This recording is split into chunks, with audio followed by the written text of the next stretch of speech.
자, 정상적인 체류 비자를 가지고 지금 몇 년째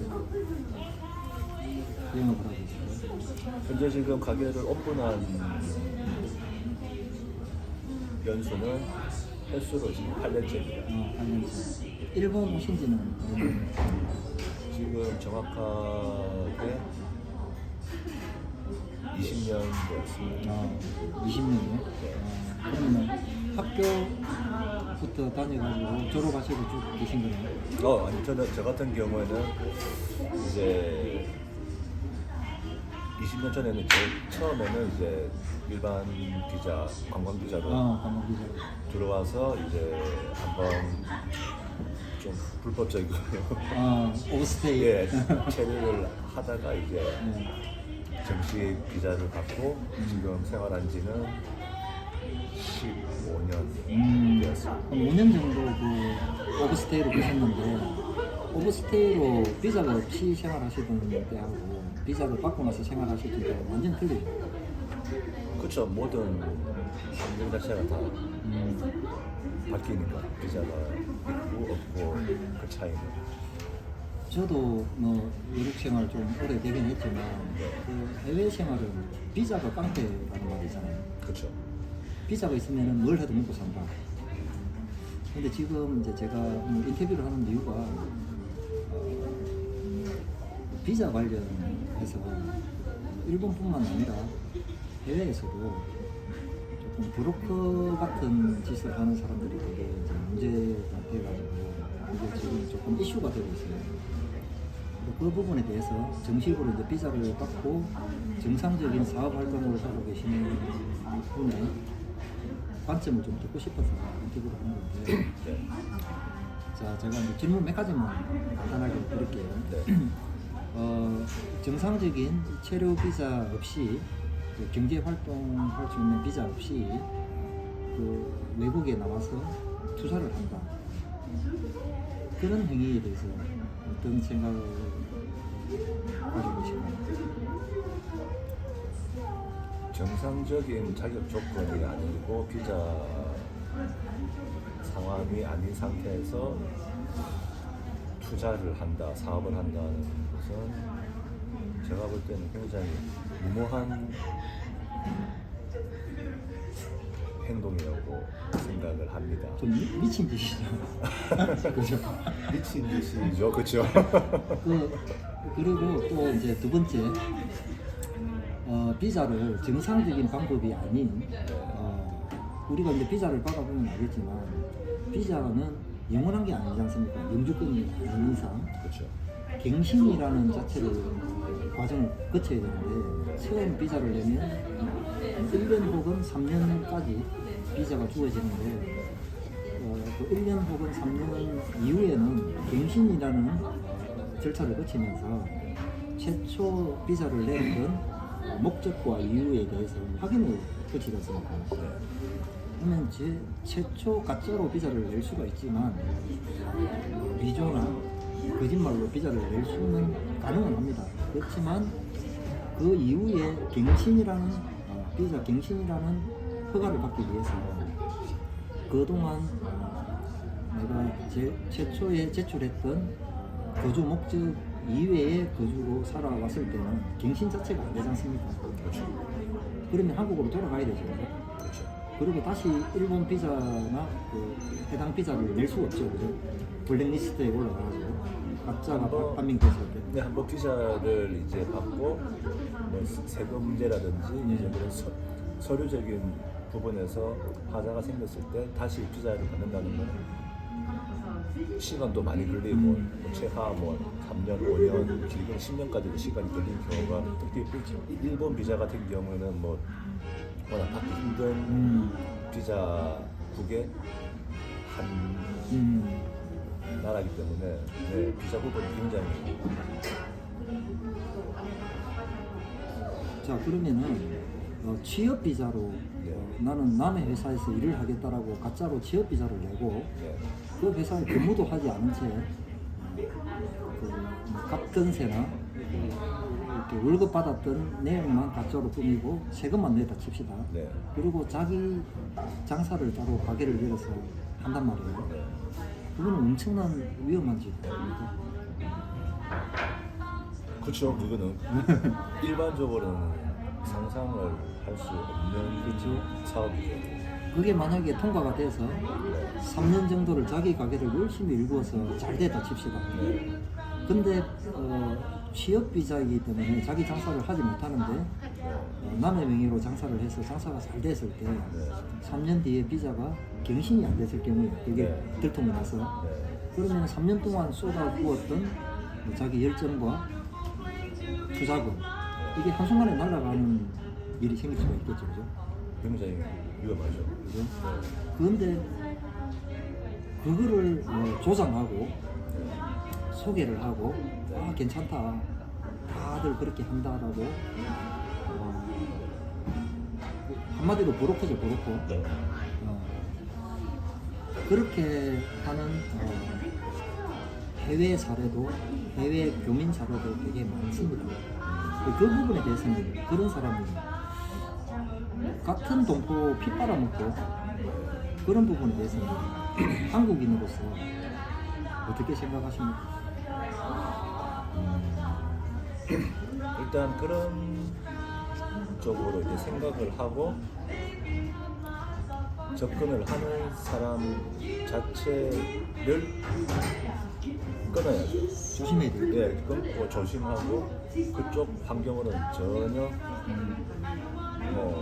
손을 생각을 안 하는 게 가장 확실한 방법이고, 그리고 특히 비자 부분이나 사업적인 부분에서 다른 루트를 통해서 제3의 루트를 통해서 뭔가 조건을 만들고 한다는 것은 굉장히 위험한 일입니다.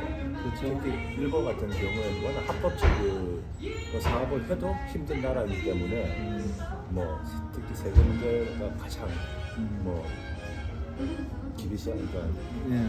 그런 나라이기 때문에 뭐 그런 조건을 가지고 접근하는 것 자체를 그냥 차단을 하고 정식으로 절차를 밟고 시작을 하는 게 가장 안전합니다.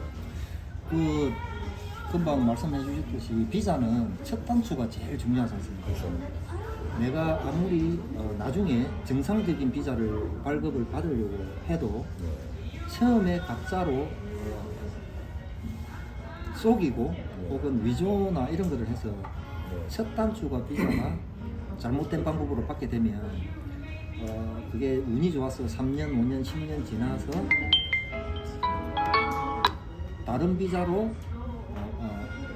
정상적인 비자로 내가 바꾸고 싶어도 첫 단추에서 불법이 있으면 그게 완전 망하는 거죠, 그죠? 그 비자 자체도 안 나오게 되는 거죠. 그래서 개인적으로 자기 비자에서 한번 문제가 발생했을 때는 일본 같은 경우에는 짧게는 5년, 길게는 10년까지 비자에 대한 제한을 받습니다. 그리고 네. 제안 받고 또 그 이후에 그 신청을 하더라도 엄청 좀 기비시하게 그렇죠. 디테일하게 보겠죠, 그죠? 그 일반 아무 하자 없이 비자를 발급받았던 사람들보다 더 엄격하게 조건을 따지고 서류 심사도 들어가겠죠. 그렇죠. 네. 그리고 제 생각에는 그런 노력에 처음에 조금 힘들더라도 처음에 조금 그 비자를 정상적인 비자를 받기 위해서 투자를 하고 시간과 노력을 가지는 게 그게 더 좋을 것 같습니다. 어떻게 생각하십니까? 맞습니다. 이왕 이제 뭐 이민을 생각하고 여기 뭐 해외에서 사업을 생각하신다고 하면은 정상적인 절차를 밟고 시간을 투자하고 돈을 투자해서 시작을 하는 게 가장 안전하고 나중에 뒤에 무슨 문제가 생겼을 때도 그거를 처리할 수 있는, 커버할 수 있는 조건이 되는 거죠. 그렇죠. 자기 방어를 위해서도 그죠? 그렇죠. 근데 지금 제가 이제 왜 이런 인터뷰를 하게 되냐면 베트남이라는 지역에 뭐 일본으로 가정을 한다면 일본에 관광을 오신 분이 있어요. 네. 한 달 살기나 이런 거. 근데 한 달 살기로 관광을 오신 분한테 일본에 산지 몇 년 안 된 진짜 일본도 잘 모르는 사람이 몇 년 살았다라는 그 경험만으로 장사를 해보라고 권유를 합니다. 관광객한테. 그럼 장사를 하면서 당신이 여기 가짜로 비자 내서 우리 회사가 있으니까 회사 밑으로 직원으로 내가 비자 내줄 테니까 장사를 해라. 그럼 무슨 장사에 투자를 해라. 이렇게 말하는 사람은 도대체 같은 한국인으로서 그 같은 국민을 위하는 마음일까요? 그 사람을 망치려고 자기 욕심만 채워주려는 사람일까요? 굉장히 어려운 질문인데 예. 물론 정상적이지는 않죠. 그렇죠. 네, 그런 케이스는 정상적이지도 않고 굉장히 리스크도 높고 그리고 리스크가 높다고 그냥 끝날 문제가 아니고 그게 투자하는 시간이나 금전적인 그 부분들이 필요가 굉장히 클 수밖에. 어떻게 보면 자기 인생을 가지고 그렇죠. 그래서 뭐 투자라는 게 뭐 1, 2천 가지고 하는 게 아니니까 제가 뭐억 단위인데 그런 억 단위의 투자를 그렇게 아무 준비 없이 그렇게 하이 리스크로 한다는 거는 제가 볼 때는 좋은 방법은 아닌 것 같습니다. 하여튼 오늘 인터뷰하는 목적이 지금 한국 분들이 헬 조선이다, 한국에서 살기 힘들다 하면서 외국으로 많이 나가서 사업이나 일을 하고 싶어 하시는 분들 많아요.